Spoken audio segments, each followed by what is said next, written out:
Okay, so before I get into the full explanation, there are a few ground rules and facts that need to be stated. Lore is canon, obviously. Gameplay is canon. Inbox messages are canon. Mods are canon. And something does not have to be word for word stated somewhere for it to be true, as long as logic and common sense play a role in fully analyzing the subject. Let's begin. So every player resides within a single universe. Every universe is infinite. In Weaver, we learn that all memories are their own universes, which is further supported through Descendia, which is a universe of Roth's memories mixed with that of the Drifters. And according to Lloyd, Quinn, and Kaya, each universe has infinite timelines that are real and occurring.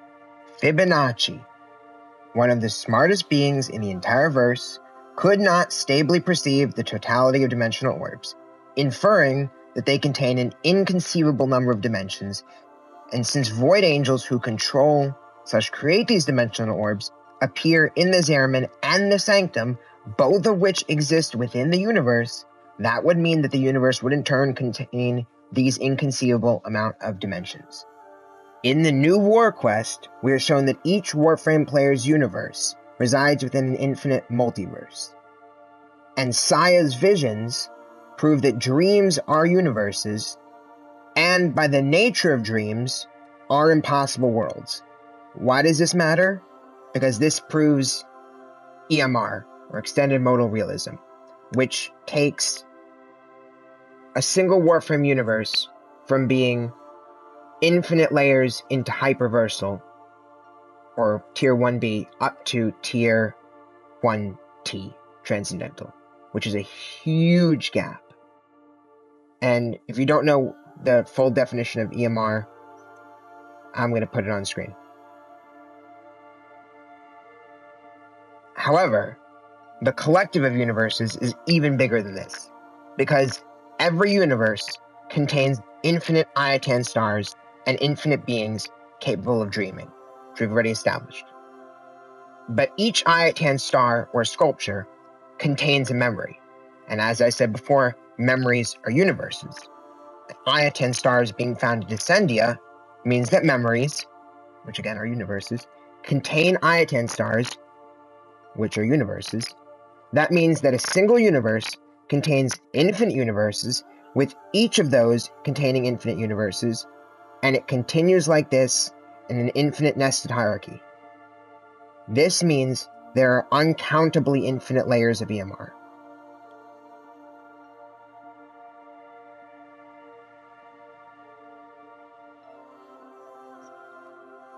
For the sake of simplicity, from this point forward, the collective of all multiverses and universes I'll just refer to as an omniverse. But take the term omniverse lightly, because I'm just using it to describe this greater collective. That's not exactly what an omniverse is. I'm just using it for this point. So Baruch Atir made a deal with Wally to get more customers for his bi-weekly shop. And this deal resulted in Wally creating what the player sees as crossplay between like Xbox, PlayStation, PC, iOS, Nintendo, Android, etc. And this is proved by the inbox messages, which are canon, that all players received from Baru after the implementation of crossplay. And this means that there's not one omniverse, but rather infinite possible omniverses, as the individual omniverse of each player is canonical. Again, take the term omniverse lightly, I'm just using it to describe the collective.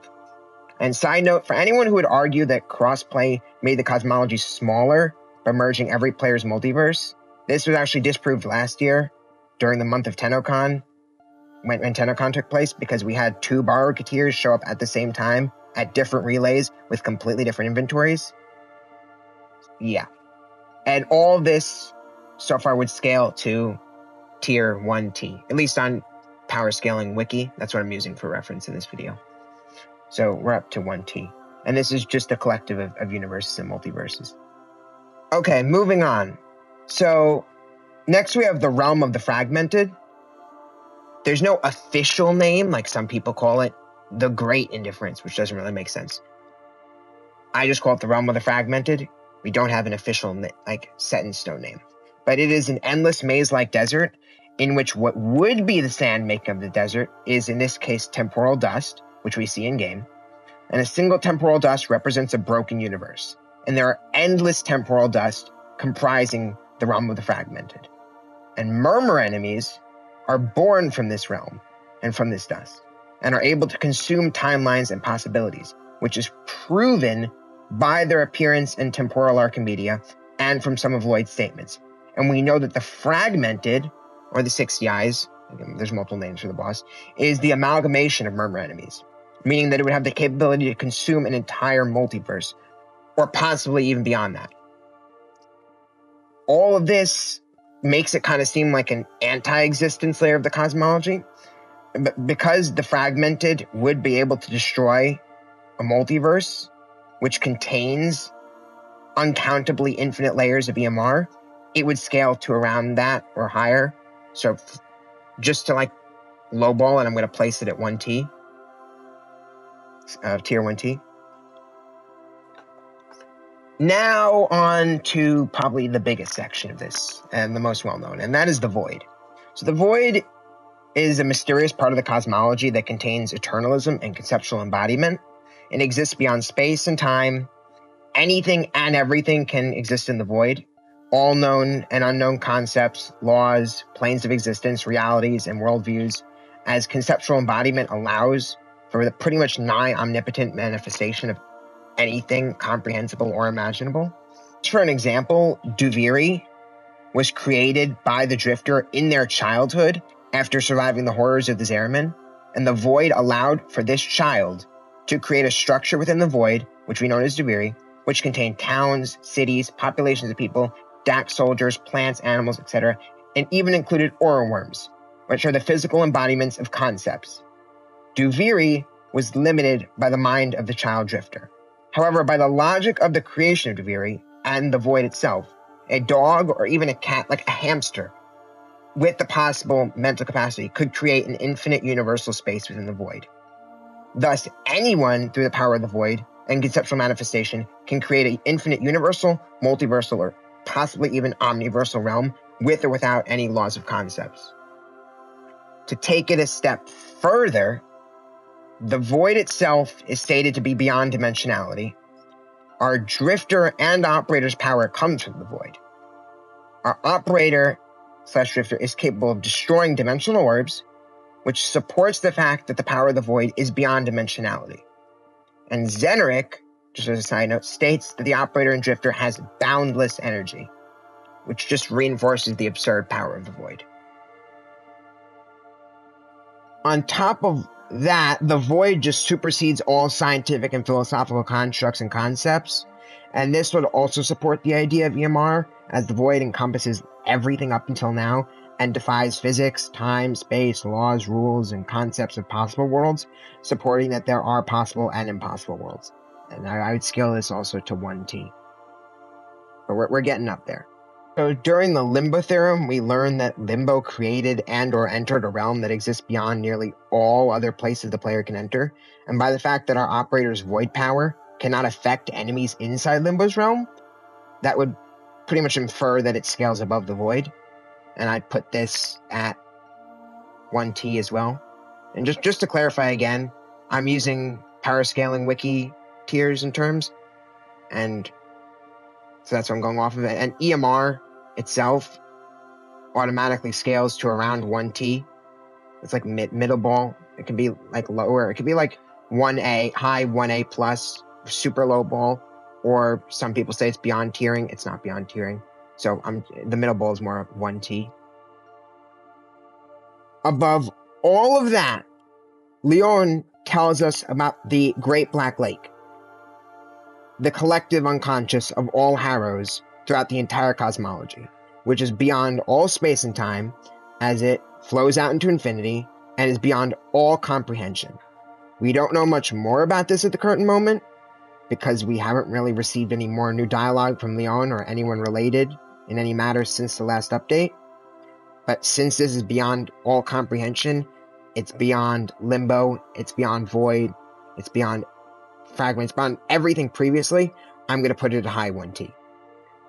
Okay, so nearing the end, this is like probably the highest, if not one of the highest levels of the cosmology. pretty much beyond everything so far, that is looked over by everyone I've talked to nearly.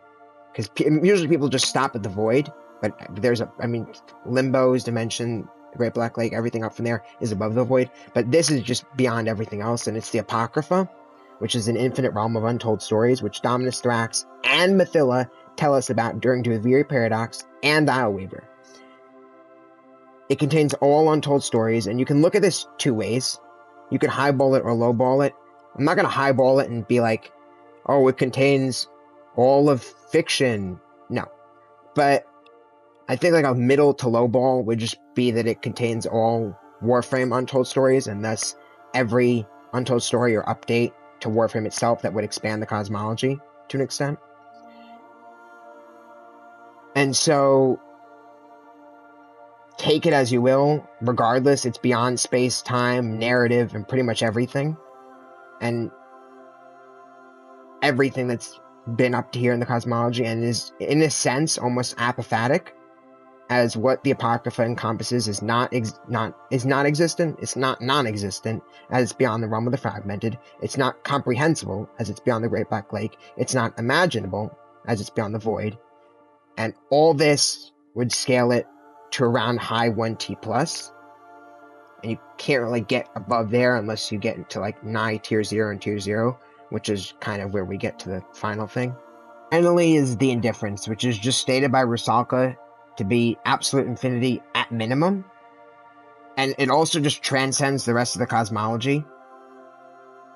Any interaction it's had, like any interaction we've had with it at all, we just can't perceive in any way. So any appearance that Wally has had has just been like a reflection of us, or just in the form of something else in an avatar, because it literally just, we've had no way to even perceive it whatsoever. And we know from a trailer that the indifference is just Werner Herzog, who's a real life person, which further supports that it transcends and meta transcends the cosmology. And this is just tier 0, being above everything else and just being boundless. So I would put it tier 0, kind of obvious. And that's kind of where it stops. And yeah, so hopefully this cleared up a lot of stuff. I haven't seen really anyone on YouTube or even online kind of cover this in depth of the Warframe cosmology, so I kind of wanted to just shed light on this stuff. I've never tried this video format before, but hopefully it was an improvement and everything made sense. So yeah, comment if you have any questions, and thank you so much for watching. Funny bonus clip of my friends blowing each other up. Yeah. W, end of video clip. What is even going on right now? I'm dead.